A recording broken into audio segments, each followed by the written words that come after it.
Christophe Hansen, bonjour. Bonjour. Vous êtes commissaire européen à l'agriculture et à l'alimentation. Ma première question elle est très directe. On a raison d'avoir peur de la taxe de 25% de Donald Trump?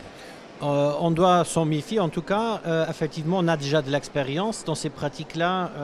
On a eu le fameux cas Airbus-Boeing où aussi certains produits ont été visés par des taxes à l'importation. Idéalement, on trouvera des solutions rapidement, mais ces crises-là seront récurrentes. Donc je pense qu'on doit aussi se poser des questions si on n'a pas besoin d'un certain filet de sécurité pour être mieux à l'abri si de tels chantage international se fait sur le dos de nos producteurs agricoles. En fin de compte, on doit être plus résistant qu'on ne l'est actuellement.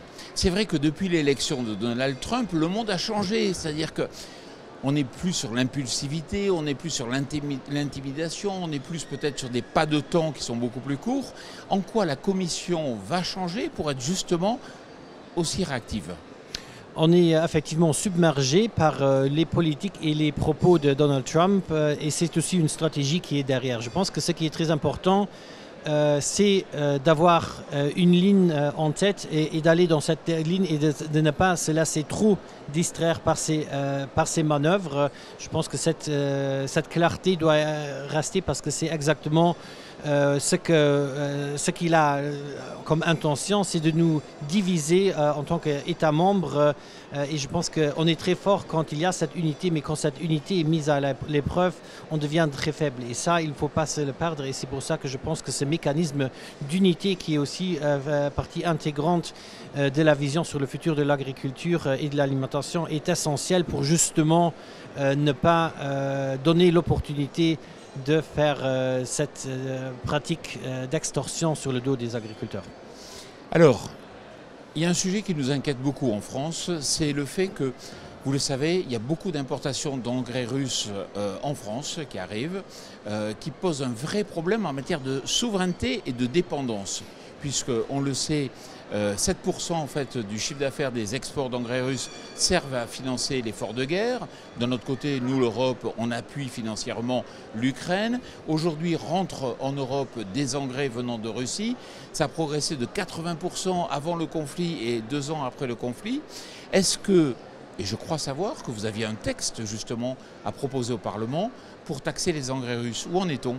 C'est un texte qui a été approuvé cette semaine, effectivement, pour graduellement augmenter les taxes à l'importation. Donc il y aura toujours des engrais qui vont rentrer, mais il faut en parallèle travailler sur d'autres fronts. Et je pense que le travail va être essentiel aussi de redémarrer notre production domestique d'engrais chimiques, mais aussi d'utiliser mieux les engrais organiques. Et là, il y a des projets qui sont sur la table qu'on doit accélérer.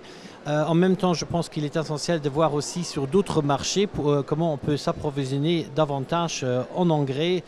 Évidemment, il n'y a pas ou moins de production agricole si on a moins d'engrais. Donc c'est un énorme défi, évidemment, mais il faut se le prendre. On vient de parler des États-Unis. Est-ce que ce ne serait pas une monnaie d'échange qu'on pourrait mettre sur la table et de dire on vous achète plus d'engrais, mais en contrepartie, ces taxes irraisonnables partent aussi. Je pense que c'est dans cette direction des négociations qu'on doit aller. Alors, effectivement, vous l'avez dit, il y a un enjeu de souveraineté industrielle, puisque, on le sait, au niveau européen, on a perdu beaucoup d'industrie des engrais aujourd'hui. C'est l'industrie qui est quand même avec un pas de temps long pour le remettre en route. Est-ce qu'il y a un programme dans ce sens-là? Comment vous voyez la question sur le plan industriel pour les engrais? Évidemment, mon portefeuille n'inclut pas l'industrie, mais je me suis évidemment aussi vu avec l'industrie des engrais qui sont des opérateurs internationaux qui ne produisent pas uniquement au sein de l'Union européenne. Donc, sur ces bases, effectivement, ils ont des capacités, mais évidemment, on doit leur donner aussi des perspectives de production parce que, comme vous le dites, ce n'est pas un bouton on-off pour la production d'engrais. Ils sont très dépendants du prix de l'énergie. Donc, on doit se poser la question comment on peut leur fournir de l'énergie abordable, qui ne va pas impacter trop le prix final de l'engrais. Je pense que ça, c'est une première réponse qu'on doit donner, et on doit leur donner aussi une prévisibilité dans le temps de produire, que pendant certaines années, il y aura une stabilité dans la production et dans la demande pour les encourager davantage, mais aussi il faut regarder si on n'a pas d'autres sources de pays voisins qui ne sont pas liées à cette affreuse guerre en Ukraine. Effectivement, quand on regarde aussi le risque de guerre, chaque matin on sent qu'il faut se préparer à ce risque de guerre. Est-ce que quelque part dans la réflexion que vous avez aujourd'hui, il ne serait pas temps de préparer notre agriculture à une situation de guerre, un peu comme on le fait sur le plan de la défense, c'est-à-dire d'être capable d'imaginer des stratégies permettant de faire face à des scénarios qui peuvent être compliqués? Je pense que c'est déjà le cas actuellement, parce qu'on a effectivement les zones rurales qui font la frontière avec l'Ukraine.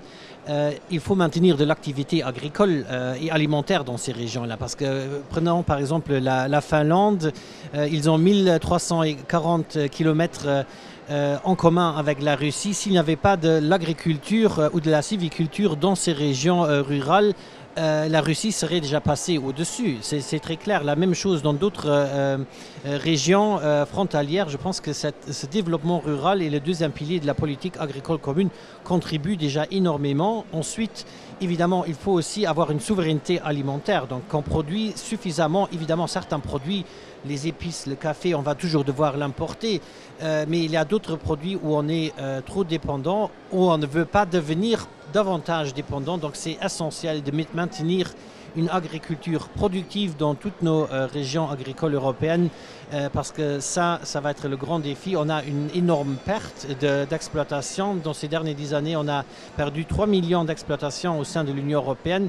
On a un défi de relève générationnelle, parce que seulement 12% des agriculteurs ont moins de 40 ans. Donc c'est vraiment là où on doit maintenant mettre en œuvre des conditions qui vont favoriser cette relève générationnelle, d'avoir de l'agriculture aussi dans les zones frontalières. Ça va être contribué définitivement, et on voit l'agriculture et les produits agricoles sont pris, ou en tout cas pris comme il y a une guerre de l'alimentaire, de l'agroalimentaire qui a lieu aussi avec les États-Unis, ou en tout cas une confrontation, si on ne veut pas la nommer guerre. C'est une réalité, il faut y faire face, et donc il faut trouver aussi pour certains produits de nouvelles débouchés. Je pense qu'on a effectivement le marché des États-Unis est un marché où beaucoup de produits de viticoles accèdent, les spiritueux, mais aussi les produits laitiers. On organise maintenant au mois de juin, en partant la Commission européenne, une mission à haut niveau au Japon. Un marché très fort pour nos produits, pour faire la promotion de nos produits de qualité européens, pour trouver ces nouvelles débouchés qu'on perdrait peut-être autre part. Alors, vous avez remis votre vision donc, pour les prochaines années, un document d'une 30aine de pages, dont un des volets est justement le fait que vous avez intégré un refus de la réglementation, de la surréglementation. Vous êtes fils d'agriculteur.